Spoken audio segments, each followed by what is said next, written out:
I was going to a conference in Washington the next week. I thought, oh, wow. And I called, I said, Lucy, Ken, I wanted to get in touch with you, so why don't you come down? Come down around 5 o'clock when the zoo closes, and I'll give you the senator's tour. And what she meant was the behind-the-scenes thing. So we went through a few things. I got to feed some animals that visitors are not supposed to feed, so I will not tell you about them. But Lucy was responsible for changing the way that primates are housed at the zoo. And she had put together, the National Zoo has a nice collection of orangutans, and she put together an experience of the orangutans. And rather than put them in cages or habitats, the building is in a large room, and she had put an undulating glass wall down the center of the room. 2/3, 3/4 of the space is actually for the animals, only about 1/4 is for the visitors. And she walked me into the room, and she said, why don't you sit down? There were benches by the glass wall, and I sat down by the glass wall. And this orangutan, about my size, saw me, and he went to the corner of the enclosure and picked up a chair. And he brought the chair over and he faced me, and he sat down. I was floored, and a chill went down my spine like you wouldn't believe. And here, I'm sure lots of you have looked into the eyes of your dogs and cats and thought, well, there's some understanding there. Let me tell you something. It was nothing like what this animal looking at me inculcated in me. And I thought, well, I know that's not thank you, Carl. I know that's not a human being, but on the other hand, it was an extraordinary experience. I think basically that we have to come to grips with the fact that we are creatures of this planet. And we are biological organisms. We are animals. And, I often get challenged at the ends of talks by people who don't like various implications of evolution. And someone says, well, I find it demeaning to say we are descended from apes. And rather than correct it, because we're not descended from living apes and doing the common ancestry thing, I said, well, Scripture said that you're fashioned out of the dust of the earth. The message of that in Scripture is that you are matter. Remember, man, thou art dust, and to dust thou shalt return. I think that's even more humbling to say that you're just matter than being told that you have an ancestry in the animal kingdom. So I think, to be perfectly honest, and I hate to bring this up, I think better science teaching and better scientific understanding among the general public is really the antidote for a lot of these problems. And it probably reflects my own work as a scientist, as an educator, that I think that's where the solution lies, but I really do. Okay, for our Q&A, if you would stand up and maybe identify yourself and then state who the question is for, and then they will answer. Randall? Randall Stevens from Eastern Nazarene College. I wonder if this is, I was just in England a few months ago, and if this is really not all that big of a deal for them, intelligent design, is it a kind of case for American exceptionalism that this is a real big matter for Americans, but in other parts of the world, is it really not all that important? Want me to answer it? That one's for you, I'm sure. Well, we invent a lot of things in this country that spread around the world. And I have to tell you that creationism and intelligent design are two of those things. We're still an exporting country, and that's one of the things that we have exported. The BBC, about a year ago, did a program called A War on Science. Unfortunately, it's never been aired in the United States, even on the BBC cable channels. Too bad. It was about the Dover trial. I was interviewed for it, and they sent me a little DVD with it, so I got to see what it was like. And before the BBC aired it, was their series called Horizons, which is the BBC equivalent of Nova. They decided to do something that, believe it or not, nobody had ever done in the United Kingdom. And that is, they took a public opinion poll, and they asked people, do you think that creationism or intelligent design should be taught alongside evolution in the public school classrooms in the country? If you ask Americans that, 50% of them say yes. Guess what the response was in Britain? 40% of them said yes. It's not that different from the United States.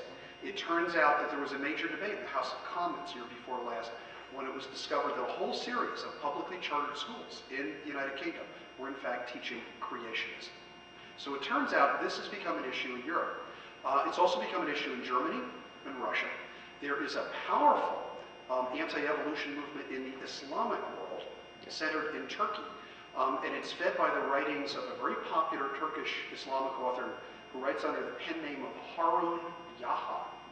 And Harun Yaha has produced books and pamphlets about evolution, one which a college student in Lebanon was kind enough to purchase for me and send me an English translation of. It's called The Evolution Deceit.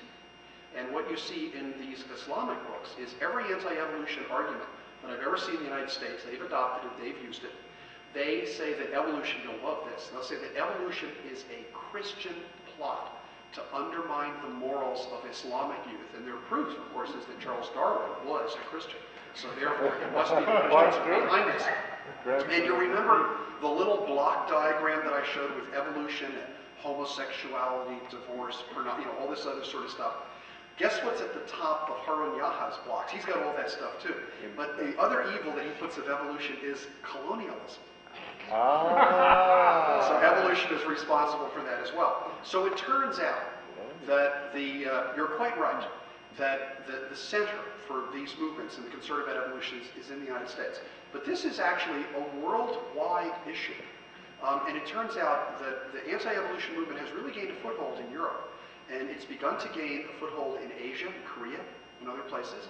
I've been told that my book, Finding Darwin's God, would gain a big following in China, where there are a lot of Christians in China, and a lot of people concerned about the issue of evolution. And several of my grad students have actually offered to translate it into Chinese. And I may take them up on that because it's big market, isn't it?